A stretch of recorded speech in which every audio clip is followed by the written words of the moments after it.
Enjoy the show!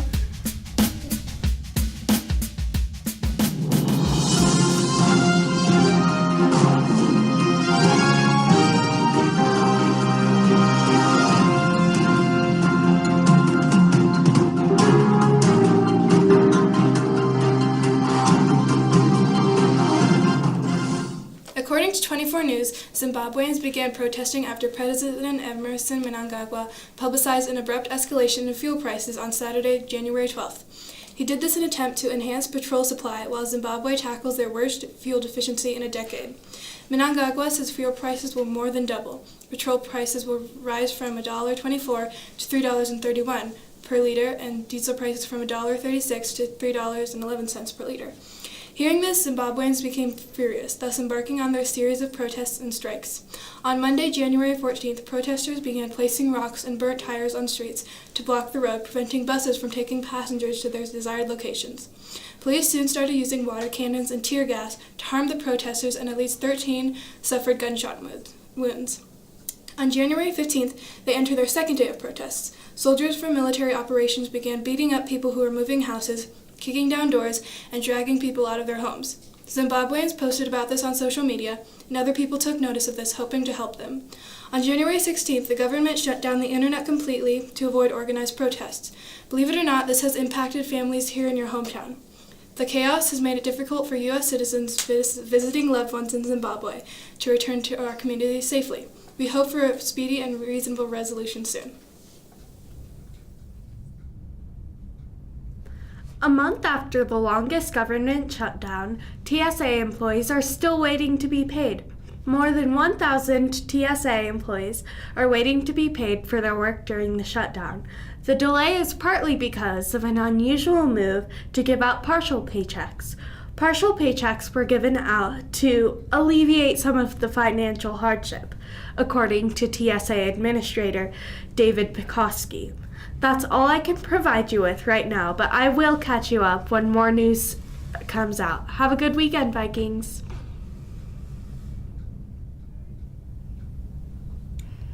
Hello, Vikings. Recently in southern Florida, Shadow Lantry and her husband accidentally locked their 1-year-old child in their Chevy Tahoe. Lantry told CNN that the incident started when her husband strapped their daughter into her car seat and tossed the keys into the front seat. When he closed the door, he realized the Tahoe was locked. There were some inmates repairing medians nearby, so they and some deputies rushed over to help. Footage shows men in black and white clothes opening a car door with a clothes hanger. The entire operation only took about 5 minutes. The baby was not injured. Here are some pictures of the event.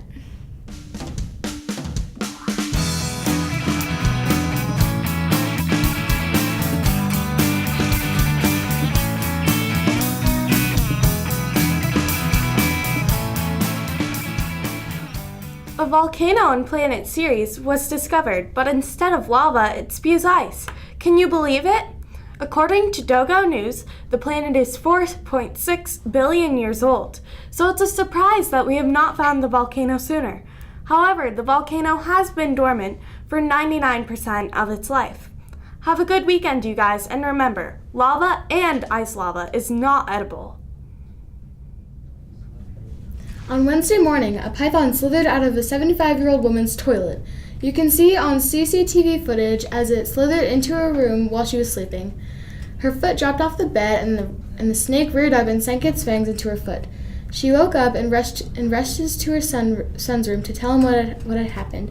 They called animal control and they took care of the snake by releasing it outside of their house. The woman was fine afterward. Have a great weekend, Vikings. Hey, Vikings! As some of you may know, Mardi Gras just happened. But here are 10 facts we bet you didn't know. Number 10. Mardi Gras isn't just celebrated on the actual holiday. People start giving out the beads and going to parades on January 6th every year. Number 9. The first Mardi Gras parade was in 1837, and the first Mardi Gras float appeared in 1857. Number 8. Each crew has its own system of royalty. Each parade chooses a new leader each year, followed by a king or queen, and the maids and dukes, with the rest of the crew members following behind. Number 7. Beads aren't the only things you can score at Mardi Gras parades. At Crew of Muses, the first all-girl crew, they threw bedazzled shoes, while at Zulu Social Aid and Pleasure Club, dropped painted coconuts. Number 6. Mardi Gras isn't just celebrated in New Orleans. It is a holiday celebrated all across the world. Some of the largest parades are in Nice, France, Rio de Janeiro, Quebec City, Trinidad, and Tobago. Number 5. As you may know, the official Mardi Gras colors are green, gold, and purple. But the colors don't just look good together. The colors are chosen for a reason. Green means faith, the gold symbolizes power, and the purple is justice. Number 4. Now you may think that everyone in New Orleans would know all about the parades, but it turns out that Mardi Gras Indians are more secretive about their parades. Number 3. If you want something from a float, you just have to yell one thing. Throw me something, mister! Number 2. Mardi Gras has rarely been canceled. The only times it has been canceled was during the World Wars and when there was an outbreak of yellow fever. Number 1. It's illegal to not wear a mask on a float. Yes, you heard that right. Illegal. It's not just for fun. You'll be arrested for not wearing a mask. Hope you enjoyed these fun facts about Mardi Gras. Happy Friday, Vikings. It's March, and many of you may be familiar with the annual St. Patrick's Day Parade that occurs every March in downtown Fort Collins. This event is hosted by our Downtown Business Association, or DBA. I'm sure you know what I'm talking about. Wake up early, head downtown to find a seat, and wait for the floats and businesses to throw you candy. Well, sorry to be the bearer of bad news, but they will not be having a parade this year. According to the Coloradoan, the parade has been canceled indefinitely. The decision is effective this year, meaning there will be no St. Patrick's Day Parade in 2019. This is now the second DBA event to be canceled. In September, the DBA canceled Old Town's 22-year-old New Year's Eve celebration. According to the DBA and the Coloradoan, the reasons were rising costs of producing the parade, safety requirement, crowd control, and traffic management. Well, have a great weekend and a nice St. Paddy's Day, minus the downtown parade.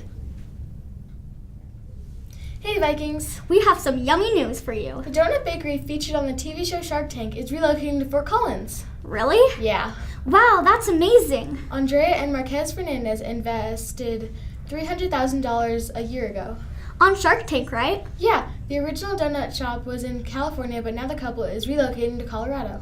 The plan is for the shop to be fully relocated to a facility on 501 Riverside Avenue by mid-February. Wow, that's just right around the corner. You know it, and what makes their donuts special from any other donut shop is that they pump 11 grams of protein into each donut. That's pretty good. It will be a sugary treat with some protein to keep you going longer. Yep. Marquez came up with the idea for healthier donuts by checking out Instagram while working at the gym. Eventually, their business launched in April 2015. So the donuts must be pretty good since they have been in the donut making business for a while. Yeah, I can't wait to try one. Same. Hey Vikings, I have something cool to share with you today. The day before our last KLIB episode, a former CSU student, Elisa Edwards, competed on NBC's The Titan Games. The Titan Games is a television show where people go and test their athletic ability to join Dwayne Johnson's group of Titans. He used to play for our very own Rams football team too. Maybe if you're lucky, you can catch a rerun of the episode. Welcome to LESHER's Got Talent. Today we'll have the Tungsten 2, AKA Chloe and Elena. They'll be performing their song Sports Day. 5, 6, 7, 8.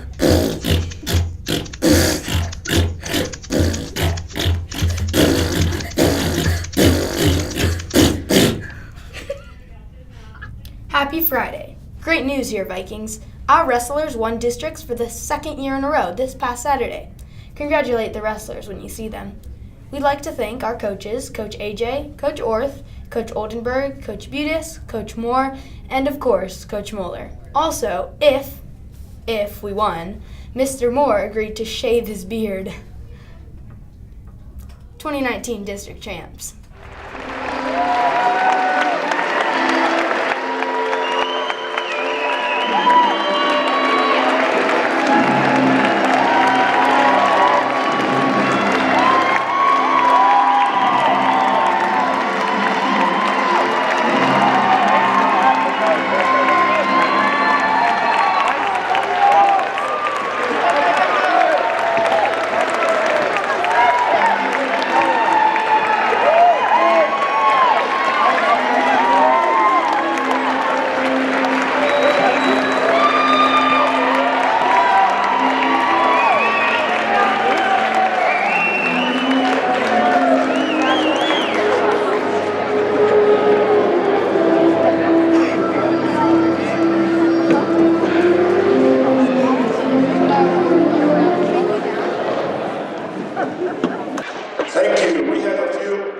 announcements and celebrations. First, we want to thank our officials, Bill Ernest, Rocky Boyd, Brad Picard, and Kevin Frazier. Three of those officials today.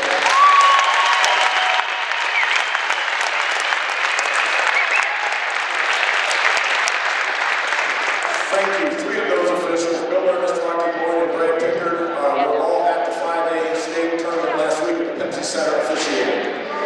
It's great to have such veteran officials. We also want to thank the Orthopedic Center of the Rockies and our trainer here at Fort Collins High School, Chaz McCauley. He's a one-man mash unit. Thank you, Chaz.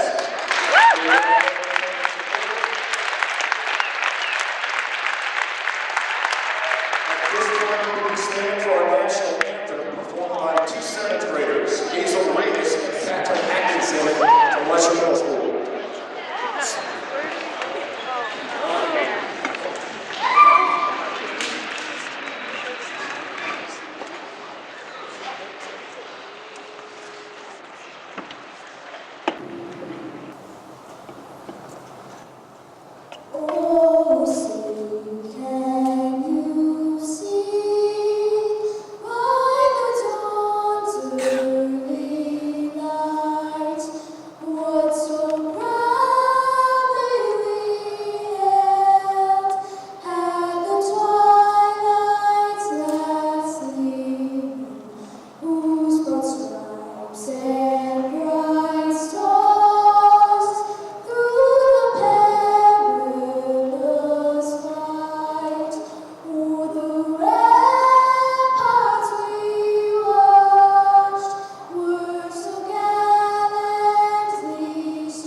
Our very talented 8th graders, with the guidance of Mr. Perrin, performed our annual musical in the Viking Performing Arts Center. This year it was Beauty and the Beast, and what a beautiful performance it was. Congratulations to actors and actresses and performers. Don't forget us when you make it to the Golden Globes.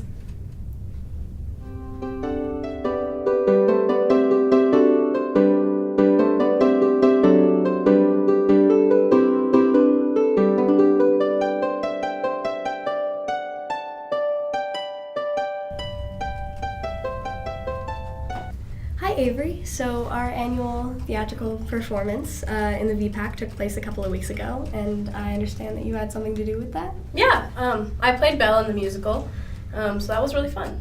Yeah. So was this your first time performing in a production of this size? Yeah, I had never done acting before, so this was my first time.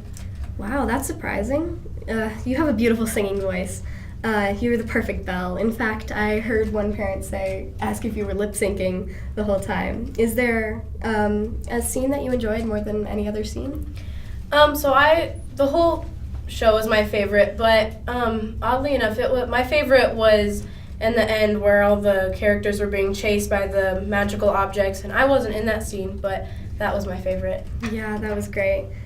So do you think you'll pursue a career in theater or acting, or at least audition for something in high school?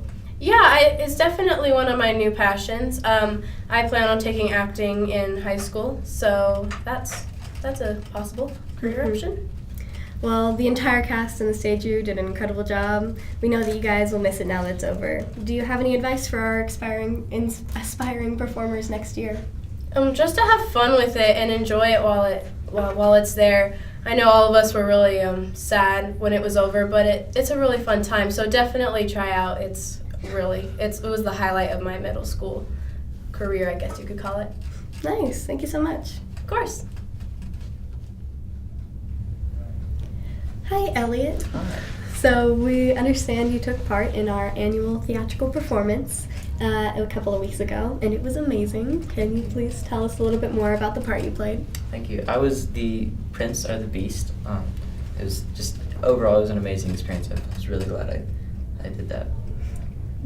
So was this your first time performing in a production of this size? Absolutely, yeah. Really? Yes. Well, you did amazing. That's really impressive. So what were some highlights of the show or the entire experience?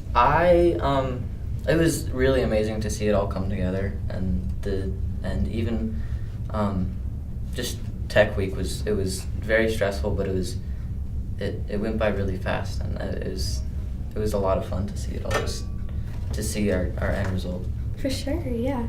So do you think you'll pursue a career in acting, or at least audition for something in high school? I don't know about like as a profession, but I'm definitely gonna pursue that in high school. Wow, all right. Well, the entire cast did an incredible job, and you were amazing, so thank you.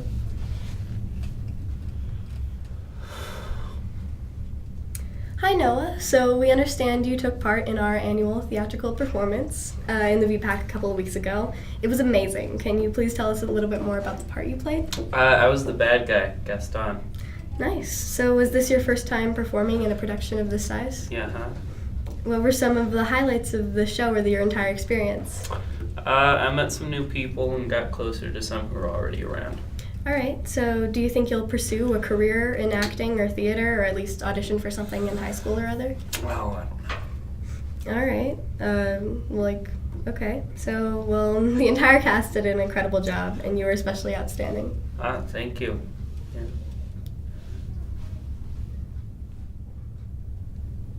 Hello, so this year's production of Beauty and the Beast is over, and I'm here with a member of the cast, and it was amazing. Can you tell us a little bit more about the part you played? Yeah, I'm Gabe Stadmuller, and I played Lumiere. Was this your first time performing in a production of this size? No, I've done bigger productions around town at the Midtown Arts Center with other groups. What were some highlights of the show or the entire experience? I liked performing because it was cool to see it all come together and see the entire cast have fun with it. So do you think you'll pursue a career in acting and theater, or at least audition for a show in high school? Yeah, I'm definitely going to do it in high school, and if I can, carry it over college and even further. Awesome. So you guys did a fantastic job. We're all very impressed. Thank you. Hello. So Beauty and the Beast is over, and it got rave reviews. Tell us a little more about the part you played. I'm Alex Kitchens, and I played Cogsworth. All right. Was this your first time performing in a production of this size? Even though I've performed in many other performances throughout my life so far, this is the biggest one that I've been in all stage makeup and costumes and mics and all that. Yeah, of course. So what do you think was the highlights of the show or the experience in general? I think just seeing everybody in costume and trying to figure out quick changes and seeing people try to be quiet while they're changing the set is pretty fun to watch. So, yeah. Yeah. Do you think you'll pursue a career in theater or acting, or at least audition for another thing in high school? Oh yes, I would definitely audition for something else, whether I get in or not. And I mean, I hope that I could take it as far as college and maybe beyond, but we'll see. Well, you guys did a fantastic job. We're all very impressed. Thank you.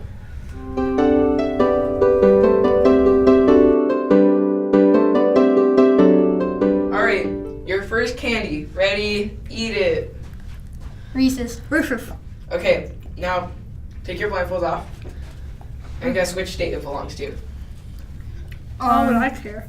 Does that say Delaware? Yeah, what does this say?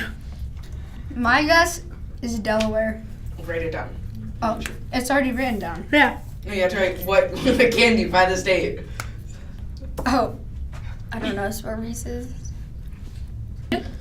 Night. Alright, your second candy. Ready, go. Don't say what it is out loud. The heck? Ah.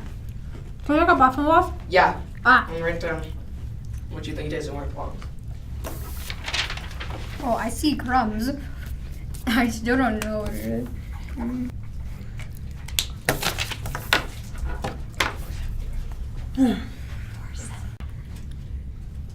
Alright, your third candy. Ready, eat it. Lifesaver. No, don't say it out loud. Ken and I both know what it was, though, Yeah. so that's really easy. It's really obvious. Alright.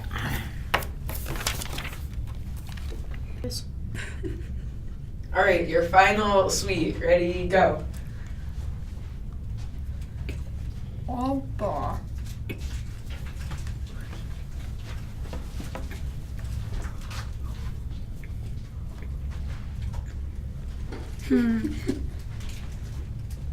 I throw my hand. This is frustrating. Alright, and the winner by 1 point is Gannon. Oh, wait, what did he get wrong that I got right? Or wait, the other way around. You got Hawaii's Butterfinger, you get Lifesavers for that. Oh, yeah. Because I assumed they would need lifesavers in Hawaii. Oh, that makes Why was the snow yellow? Because Elsa had to let it go. Har har har, that's an East slapper. Yeah, this November 22nd, a Frozen 2 is coming out. I can't believe it. And if you live in a box and you don't know what Frozen is, I'll tell you a little bit. It's this movie made by Walt Disney Studios about a girl named Elsa with ice powers. If that's not enough info for you, you can probably find a video on YouTube or something. I can't tell you much more anyway, because the trailer doesn't give you much. Have a good weekend, Vikings. And stay cool. You've all probably been to a wedding. Most of the time, they're pretty normal, with your grandma crying, grandpa smiling, and kids going, ew! But some weddings can be pretty abnormal. So, we decided to start a new segment, World's Weirdest Weddings. We'll have one weird wedding each episode. So, without further ado, let's get on with the story. The least weird wedding is a girl named Laura Messi, an Italian fitness trainer, who decided that if she was still single at 40, she'd just marry herself. Laura proved that she didn't need a man. She ended up marrying herself. She had a fairy tale wedding, and all that was missing was the groom. See y'all next time on World's Weirdest Weddings. Welcome back, Lesher. Happy late Valentine's Day. We're back with another World's Weirdest Weddings. In this segment, a girl married her dog. So, without further ado, let's get on with the story. This is a girl named Amanda Rogers. She married her dog. The dog's name is Sheba. Amanda had been in a relationship many years before she married her pooch.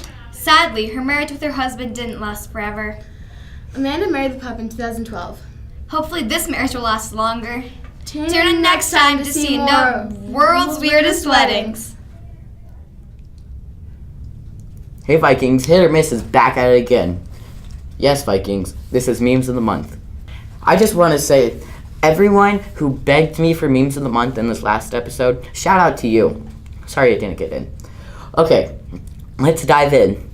First we have Hit or Miss, or in third place we have Hit or Miss again. In second place we have We Are Number One. And our overall winner is... You're not gonna believe this. Default Dance. Some of our honorable mentions were, for copyright reasons, Miko Sode or Bo Mamba, Big Chungus Is Not Santa, I Be Flossing, Witch Savannah, and Still Shrunk. And remember, Vikings, you do not know we. Welcome back to Lesher's Got Talent. Today we will have 6th grader Braxton Hamblin playing the national anthem on his electric guitar.